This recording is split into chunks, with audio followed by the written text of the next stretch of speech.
The Treaty of Versailles, the document that changed the 20th century, why it became the cause of a new war. The First World War struck humanity with a force no one expected. Europe, confident in its progress, technology, science, culture, and economic development, was drawn into a 4 year nightmare that claimed millions of lives and destroyed entire empires.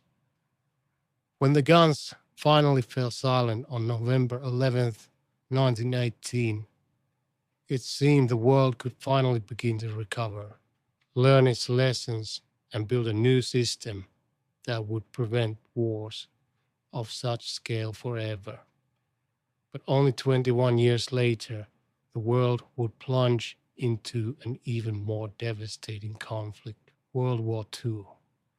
And one of its key causes would be a document created as a symbol of peace, but remembered as a symbol of injustice, the Treaty of Versailles. To understand why it became a catalyst for a new war, we must understand the condition in which Europe found itself at the moment of its signing and the political illusions, miscalculations, emotions, vengeance, and errors that shaped it. When Germany capitulated in November 1918, it still had a large army, vast territory, industry, and population. Not a single enemy soldier stood on German soil. The war had been fought primarily in France and Belgium. German society did not feel utterly defeated. There was exhaustion, hunger, shortages, strikes, the collapse of the monarchy, but not the sense of total defeat. Many believed the war had ended too early, that Germany could still resist. The generals themselves, including Ludendorff, spread the idea that the army was never defeated, that the war had been lost by politicians, socialists, and revolutionaries, not by soldiers. This narrative later became perfect fuel for revanchism and those who would seize power to restore justice. While Germany went through a revolution, the victors gathered near Paris. France, Britain, the United States, and Italy, formerly allies, had very different goals. France wanted one thing: security and revenge. 4 years of war had destroyed entire French towns, decimated a generation of men, and ruined the industrial north. German troops had reached 40 kilometers from Paris. France feared Germany like no other nation and dreamed of permanently breaking its power. Britain wanted something else: restoring the balance of power in Europe and reviving normal trade. It didn't want Germany turned into a weak state. On the contrary, Britain feared an overly strong France and an overly weak Germany, which could disrupt the balance. The United States held a third idealistic vision. President Woodrow Wilson wanted to create a system of international security, the League of Nations, where conflicts would be resolved diplomatically, not through war. His goal was peace through collective responsibility, not punishment. Italy, although among the victors, demanded the territories promised during the war. But its demands were largely ignored, something that would later fuel fascism there. Amid these contradictions, a commission was created to draft peace terms. Germany was not invited. It could only sign or refuse. This was the first major mistake. You cannot build peace without involving those who must obey it. France, devastated by war, took an extremely harsh stance. Prime Minister Georges Clemenceau said, "Germany must pay." The payment was to be not only financial, but also humiliating, something the French believed would prevent future aggression. Clemenceau was convinced Germany was too strong and therefore had to be weakened forever. Wilson's ideas were often rejected or altered. Many European leaders saw him as an idealist detached from real politics. He sought a fair peace, but the Allies, especially France, wanted to punish the enemy. Territorial losses. Germany lost 13% of its territory and about 10% of its population. One of the most painful losses was the return of Alsace-Lorraine to France, a region the two nations had fought over since the 19th century. East Prussia was divided to create the so-called Polish Corridor, giving Poland access to the sea but separating East Prussia from the rest of Germany. This decision became one of the most explosive issues in post-war Europe. Millions of Germans suddenly found themselves in foreign states, an ideal excuse for future aggressive policies. The Saar region, rich in coal, was placed under League of Nations administration for 15 years, with its resources handed over to France. The Rhineland became a demilitarized zone. Germany could not keep troops there. This deeply humiliated the military and was seen as interference in sovereignty. Germany also lost all its colonies, which were divided among the victors. For an empire that saw itself as a great power, this was a symbolically devastating blow. Military restrictions. Germany could have only 100,000 soldiers, with no heavy artillery, tanks, aircraft, or submarines. Conscription was banned. For a nation proud of its military tradition, this was a crushing blow. Millions of veterans were left without jobs or prospects, perfect recruits for radical movements. Reparations. The Allies debated the exact amount for months. Ultimately, Germany was held responsible for all losses of the war. The famous wording read, Germany and its allies accept responsibility for causing all loss and damage. The final reparations amount, set in 1921, was 132 billion gold marks, a sum Germany physically could not pay. Economic collapse and hyperinflation.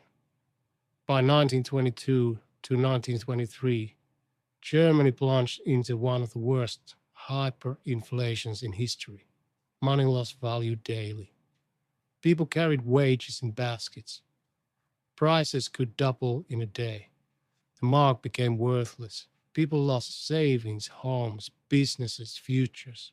Hunger, despair, and unemployment created fertile ground for radicalization.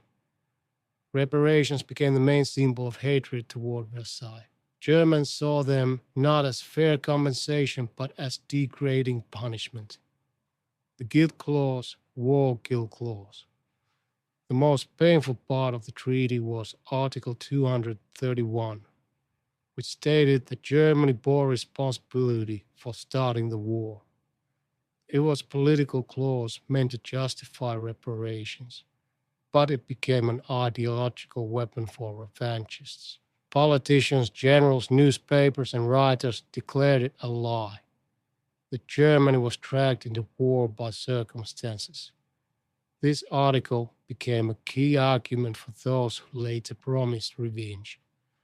The League of Nations without America. The treaty created the League of Nations, meant to prevent conflicts. But the United States, the author of the idea, never joined. The Senate refused to ratify the treaty, leaving the League weak, authorityless, and useless in enforcing peace.